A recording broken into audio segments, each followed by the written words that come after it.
Assalamualaikum warahmatullahi wabarakatuh. Waalaikumsalam warahmatullahi wabarakatuh. Bismillahirrahmanirrahim. Alhamdulillahi rabbil alamin. Wassalatu wassalamu ala ashrafil anbiya'i wal mursalin, imamil muttaqin, sayyidil ghurril muhajjalin, wa ala alihi wa ashabihil mujahidin at-tahirin, amma ba'du. Saudara-saudara kaum muslimin rahimakumullah, seorang muslim adalah seorang yang berpandangan luas, berjiwa lapang. Maksudnya apa? Tujuan jangka pendek dan jangka panjang ini harus dia raih kedua-duanya.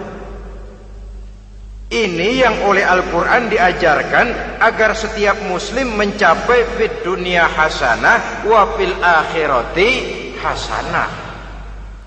Kebaikan di dunia, kebaikan di akhirat, itu arti hasanah.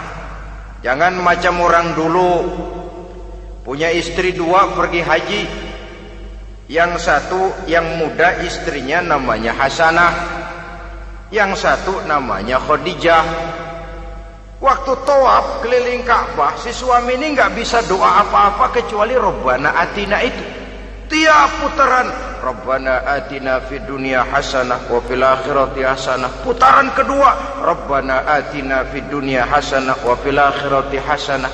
Ini istri tuanya yang namanya Khadijah dengerin aja.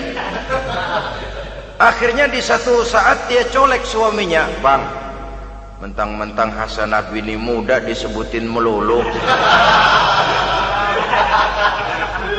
Saya dong disebutin dalam doa." "Iya deh, ntar putaran selanjutnya." Suaminya blow on juga. Putaran kedua dia baca Rabbana Atina fid dunya hasanah wa fil akhirati Khadijah.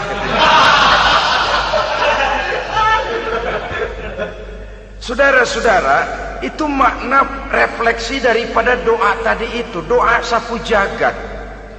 Kita ingin fid dunya hasanah wa fil akhirati hasanah. Tujuan jangka pendek dunia tercapai, tujuan jangka panjang akhirat dan ridho Allah juga tergapai. Oleh sebab itu Al-Quran menjelaskan, wabtaghi fima atakallahu ad-daral akhirah wala tansa nasibaka minad dunya. Dengan karunia yang diberikan Allah kepadamu, carilah bahagia akhirat.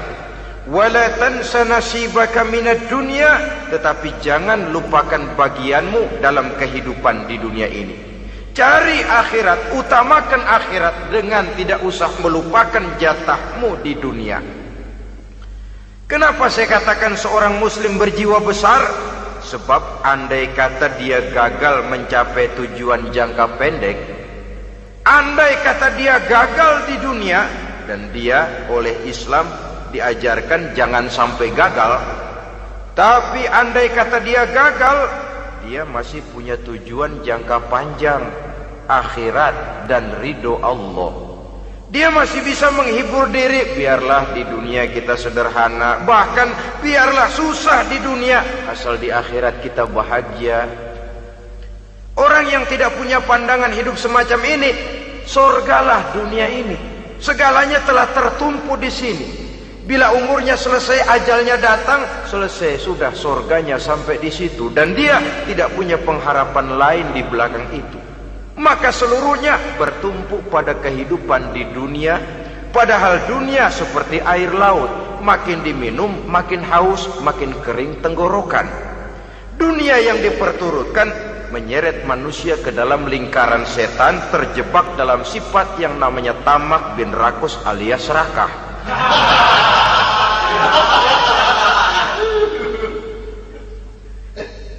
Andai Andai kata dia gagal untuk tujuan jangka pendek, dia masih punya tujuan jangka panjang, akhirat.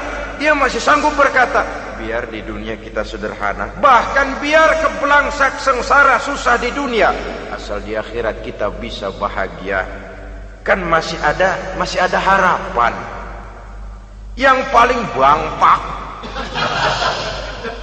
paling rusak betul, sudah di dunia sengsara, di akhirat celaka. Jadi dunia rumahnya gubuk, pinggir kali miring, asal hujan bocor, utang selebar warung. Bayang kagak, ngaji enggak, puasa enggak, saban malam merit mulu. Saudara hadirin yang saya hormati, lalu kapan mau bahagia kalau sudah di sini susah, di sana akan susah juga. Ini yang pertama, seorang muslim, seorang yang optimis, berjiwa besar, luas pandangan. Kegagalan dia dalam jangka pendek tidak menyebabkan dia melupakan tujuan jangka panjang. Yang kedua, positifnya apa? Cara dia mencapai tujuan jangka pendek diwarnai oleh keyakinan adanya tujuan jangka panjang. Dia memang benar cari harta, tapi karena dia yakin ada akhirat, Allah ridho apa tidak. Ini positifnya. Saya memang cari duit, tapi dengan cara ini Allah ridho apa tidak. Saya memang ingin berpakaian yang rapi, tapi dengan tidak menutup aurat begini, Allah ridho atau tidak. Saya memang bergaul menghormati teman, tapi terjebak dalam minuman keras karena menghormati teman, Allah ridho apa tidak. Ini orang yang punya tujuan jangka panjang. Segalanya diberikan bingkai dengan pertanyaan, Allah ridho atau tidak. Keyakinannya terhadap tujuan jangka panjang mewarnai gaya hidupnya di dunia ini, mencapai tujuan jangka pendek tadi. Mau minum, Allah ridho apa enggak ini? Mau makan, yang saya makan Allah ridho apa enggak ini? Pendeknya apapun yang mau dia kerjakan, karena dia punya keyakinan tujuan jangka panjang, dia selalu menimbang terhadap ridho Allah tadi. Jadi tanpa prestasi ibadah, kita nol besar dalam pandangan Allah. Ini nilai manusia yang hakiki di sini. Ini makna inna akramakum indallahi atqakum. Di akhirat nanti kan tidak pernah akan disidang, kamu pendidikan setinggi apa? Tidak. Gelarmu berapa renteng? Profesor, doktor? Tidak. Akhirat hanya menyidang, kau sholat atau tidak, kau puasa atau tidak, kau zakat atau tidak. Diberikan kamu harta yang banyak, dari mana kau dapat, kemana kau belanjakan. Prestasi ibadah itu yang ditanya. Setinggi apa pendidikan, sebanyak apa pengalaman, no problem, tidak jadi masalah di akhirat itu. Prestasi ibadah itu yang akan kita persembahkan di hadapan Allah. Itu makna inna akramakum indallahi atqakum. Kerbau dinilai dari dagingnya, makin gemuk makin mahal harganya. Tapi ada perkutut lebih mahal dari kerbau. Perkutut itu mahalan mentahnya loh daripada matangnya. Karena harga perkutut pada suaranya. Lalu di mana harga manusia yang paling gemuk? Tidak. Suaranya, oh kalau manusia dinilai dari suaranya, barangkali Madonna nomor awal masuk surga. Hanyalah dengan prestasi ibadah kita bisa mencapai tujuan jangka panjang, akhirat dan ridho Allah. Nah baiklah ya, kalau sudah jelas bahwa kita punya dua tujuan jangka hidup, jangka pendek dan jangka panjang, bagaimana Islam mengajarkan kita meraih dua ini? Pada prinsipnya Islam mengajarkan sistem keseimbangan. Dalam berbagai aspek kehidupan, keseimbangan ini nampak dengan nyata diajarkan oleh agama kita. Seperti ayat yang saya bacakan tadi. Dengan karunia yang diberikan Allah kepadamu, cari negeri akhirat, tapi jangan lupakan bagianmu di dunia ini. Dalam bentuk yang lebih nyata, bekerjalah untuk duniamu seolah kau akan hidup buat selamanya, tapi bekerjalah buat akhiratmu seolah kau akan mati besok. Manifestasinya dalam kehidupan, misalnya orang kaya diperintah membantu yang miskin, tapi orang miskin dianjurkan berusaha. Jangan mengandalkan hidup kepada yang kaya, seimbang. Kamu kaya, betul Pak, bantu yang miskin. Kamu miskin, iya Pak, berusaha. Seimbang. Tuan rumah diwajibkan menghormati tamu, tamu diwajibkan tahu diri, seimbang. Jadi bagaimana kalau sudah kita bekerja di sawah, di ladang, di pasar, di kantor, anggap kita akan hidup selamanya agar timbul gairah kerja. Tapi kalau sudah sholat, anggap kita akan mati besok supaya timbul khusyuknya. Nah, titik tekannya di mana? Stresnya itu. Walaupun Islam mengajarkan sistem keseimbangan, tapi Al-Quran tetap menggarisbawahi walal akhiratu khairul laka minal, bahwa bagaimanapun seimbangnya, akhirat itu lebih utama daripada dunia. Bagaimana implementasinya? Kata orang-orang tua, kalau kita menanam padi, rumput pasti tumbuh, tapi nanam rumput jangan mimpi tumbuh padi. Maksudnya apa? Kalau satu perbuatan kita niatkan karena Allah, dunianya pasti ikut. Tapi kalau satu perbuatan diniatkan karena dunia semata-mata, akhirat akan hilang. Sebab itu, biasakanlah berbuat sesuatu baik untuk tujuan jangka pendek, lebih-lebih untuk tujuan jangka panjang, dengan motif lillahi ta'ala. Jadi saya ulangi, satu perbuatan kalau sudah diniatkan karena Allah, dunia biasanya ikut. Tapi kalau diniatkan karena dunia semata-mata, akhirat akan luput. Padahal itu titik tekannya, walal akhiratu khairul laka minal ula. Saudara-saudara kaum muslimin rahimakumullah, ini tujuan hidup. Jadi landasan tempat kita bertolak sudah jelas, pantai yang akan kita tuju dalam kehidupan ini juga sudah nyata. Kita ingin mencapai apa yang dinamakan fid dunya hasanah wa fil akhirati hasanah. Untuk itu perlu ada keseimbangan, tetapi titik tekannya tetap akhirat lebih utama daripada kehidupan dunia ini. Sekarang kalau sudah ada dasar hidup, sudah ada tujuan yang akan kita capai, tentu harus ada alat untuk mencapainya. Semuanya perlu sarana. Bahkan pada hakikatnya dalam kaidah usul fikih para ulama mengajarkan lil wasail hukmul maqasid. Sarana dan tujuan hukumnya sama. Ini mestinya mendidik umat Islam jadi pinter. Jangan cuma berpikir melaksanakan satu pekerjaan, tapi juga berpikir menciptakan sarana untuk terwujudnya pekerjaan itu. Misalnya umat Islam wajib pergi haji kalau mampu, kan begitu toh? Kalau dia umat Islam Indonesia, tentu pergi hajinya ke Mekah. Mekah, Jeddah, Mekah, Indonesia, perlu sarana angkutan untuk sampai ke sana. Kapal laut, kapal udara. Artinya umat Islam harus maju di bidang teknologi, bisa menciptakan pesawat, bisa menciptakan kapal laut, sarana yang akan menyampaikan dia untuk bisa melaksanakan ibadah haji. Selama ini kita bertumpu kepada pemikiran, pokoknya kan yang penting gue pergi haji pakai apa kayak gue punya duit. Dari segi pribadi memang barangkali begitu. Tapi sebagai umat yang harus mencapai kemajuan, apabila diperintahkan melaksanakan sesuatu, kita pun hakikatnya dituntut menciptakan sarana untuk menunjang pelaksanaan sesuatu itu sendiri. Agama mengajarkan an-nazafatu minal iman, kebersihan sebagian daripada iman.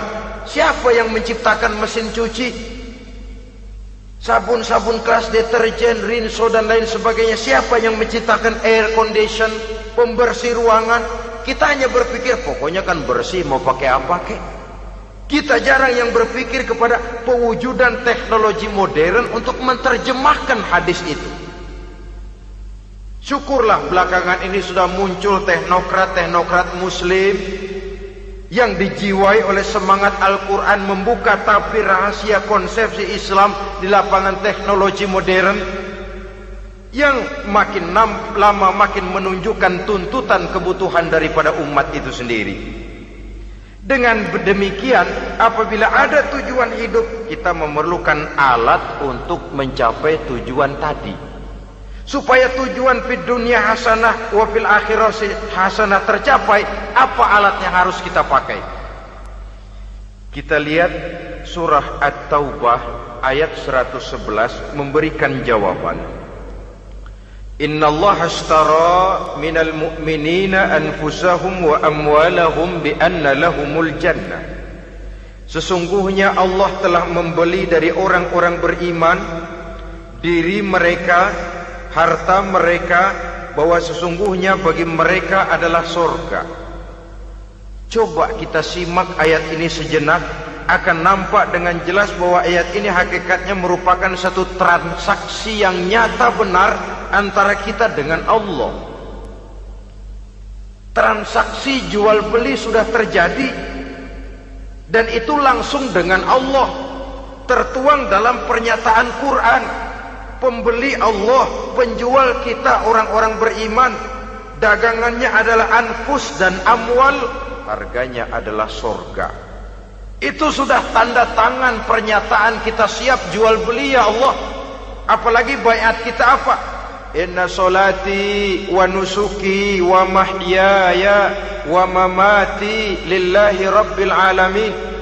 Solatku, ibadahku, hidup dan matiku cuma untuk Allah Tuhan seluruh sekalian alam. Minimalnya 5 kali sehari semalam baiat ini kita ulang dan kita ulang. Kenapa lalu kita tidak konsekuen? Dalam konteksnya dengan persoalan, maka alat hidup kita itu ada 2. Pertama, anfus.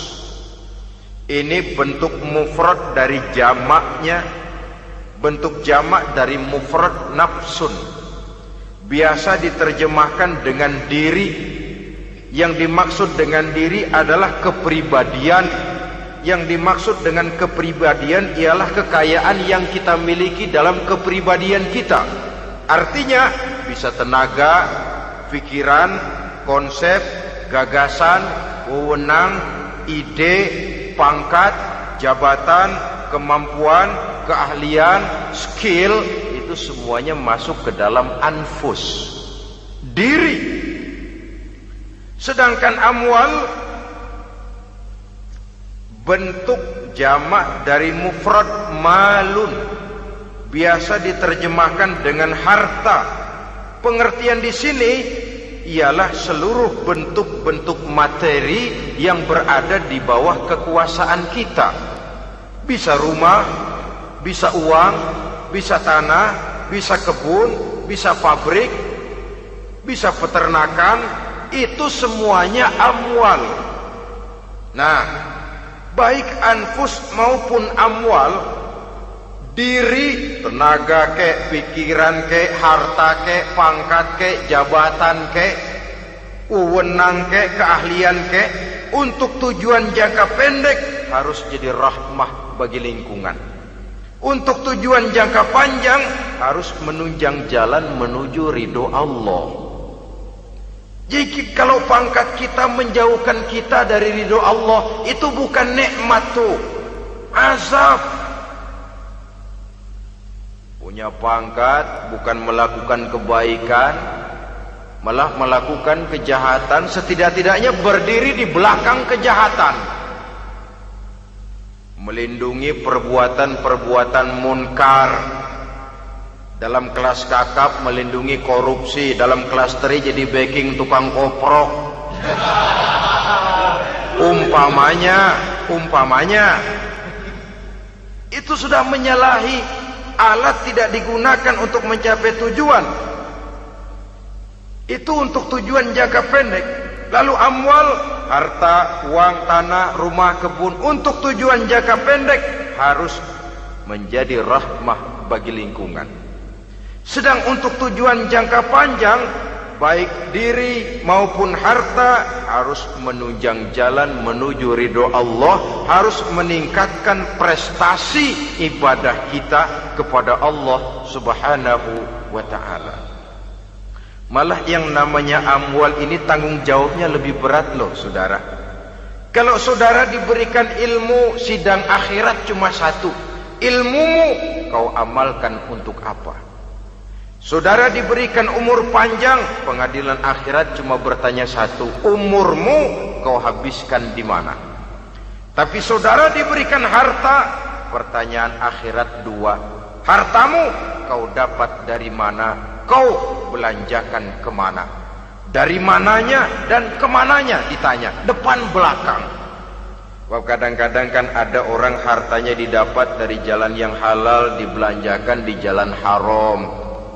Kerja peras keringat banting tulang setengah mati, begitu dapat duit beli buntutan, muter-muter kertas cari kode. Didapat dari jalan halal, dibelanjakan di jalan haram. Atau didapat dari cara yang haram, dibelanjakan di jalan yang baik. Menang judi, nyumbang pesantren. Nabi mengajarkan innallaha thayyibun la yaqbalu illa thayyib. Allah itu baik dan hanya menerima yang baik-baik saja. Tidak bisa mencuci kain dengan air najis. Kain akan tetap kotor. Saudara-saudara kaum muslimin rahimakumullah. Oleh karenanya masalahnya terpulang kepada kita, pandai-pandailah membagi orientasi. Suatu saat tenggelam kita dalam kesibukan dunia dan seluruh isinya untuk mencapai tujuan jangka pendek. Lain saat tenggelam kita memfanakan diri untuk mencapai tujuan jangka panjang, akhirat dan ridho Allah. Karena kehidupan ini bukan berjalan tanpa batas. Umur ini bukan satu karunia tanpa pertanggungan jawab. Satu saat setuju atau tidak, rela atau terpaksa, kita akan sampai kepada garis finish daripada perjalanan kehidupan dunia ini, yang memang merupakan satu perjalanan panjang, a walking tall. Kata orang Kulon, a walking tall, satu jalan yang demikian jauhnya. Entoh kita akan sampai ke garis finish. Bila datang ajal, senja kehidupan datang, malam menyelimuti. Datangnya tidak pernah kita sangka, tapi sekali dia datang, tidak satu kekuatan yang bisa menolak. Kehadirannya tidak pernah kita harapkan, tapi satu kali dia datang bertamu, pasti terjadi. Dan itu pasti akan kita temui. Alangkah malangnya pada saat kembali itu datang, kita tidak punya prestasi ibadah. Lalu apa artinya prestasi dunia? Apa artinya tujuan jangka pendek kalau kita harus kehilangan tujuan jangka panjang? Rumah kita yang besar, pangkat kita yang tinggi, harta kita yang banyak, bisakah menolong kita untuk kalau sudah kumpul di padang mahsyar nanti? Malaikat, jangan gebugin saya, rumah saya harga 2 miliar.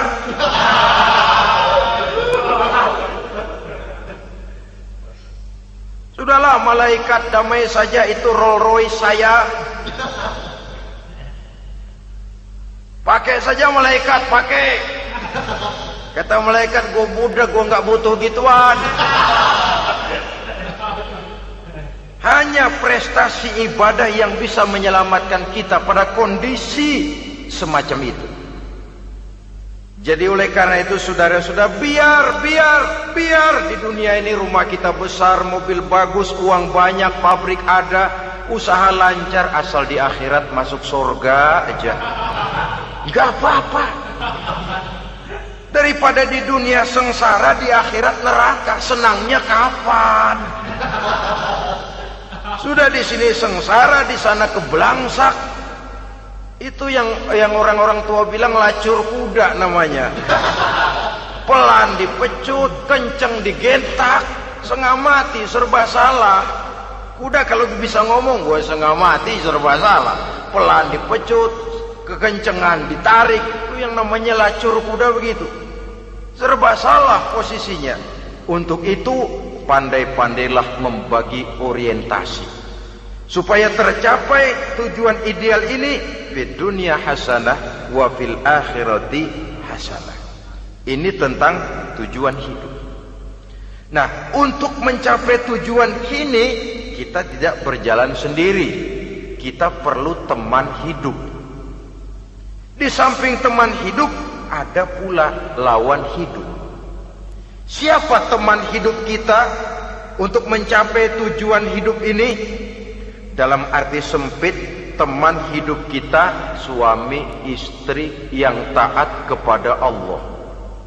Suami istri lebih dari sekedar satu pasangan, juga saling melengkapi, merupakan bagian daripada kehidupan. Suami adalah teman istri, istri adalah teman suami untuk mencapai tujuan hidup tadi, mencapai fid dunya hasanah wa fil akhirati hasanah. Seiring, seirama, selaras, serasi, seimbang, kata orang sekarang. Teman dalam arti sempit.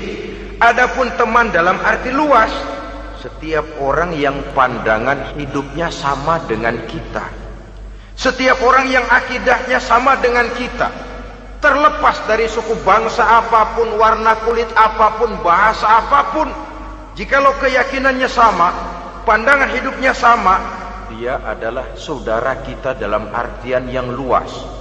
Islam tidak kenal teritorial, maka tidak ada itu Islam Jepang. Ya walaupun secara formalnya ada, tapi informal Muslim adalah Muslim, diikat dengan akidah. Itu teman hidup. Lalu lawan hidup siapa? Pertama iblis, dalam segala bentuk dan implementasinya. Yang kedua, setiap orang yang pandangan hidupnya tidak sama dengan kita secara ideologis, itulah lawan hidup kita. Maka yang teman jadikan teman, yang lawan jadikan lawan. Jangan teman dijadikan lawan, lawan dijadikan teman. Itu namanya kopiah dipasang di kaki, pak bakyak naik ke jidat. Wajar kalau kepala lalu jadi benjol. Salah milih teman, salah cari lawan. Salah milih teman, salah cari lawan. Akibatnya kita yang akan susah di kemudian hari nanti. Saudara-saudara kaum muslimin rahimakumullah, oleh karenanya pandai-pandailah dalam hidup ini. Yang teman jadikan teman, yang lawan jadikan lawan. Kalau lawan kita jadikan teman, sementara teman kita jadikan lawan, dan itu apa yang banyak terjadi dalam praktek kehidupan, kita tidak akan bisa mencapai tujuan, karena akan tertarung di kaki sendiri. Nah, ini sajalah yang kita bicarakan pada pertemuan kali ini. Mudah-mudahan ada manfaatnya. Terima kasih atas segala perhatian. Mohon maaf atas segala kekurangan. Usikum wa nafsi bitaqwallah. Wassalamualaikum warahmatullahi wabarakatuh. Waalaikumsalam warahmatullahi wabarakatuh.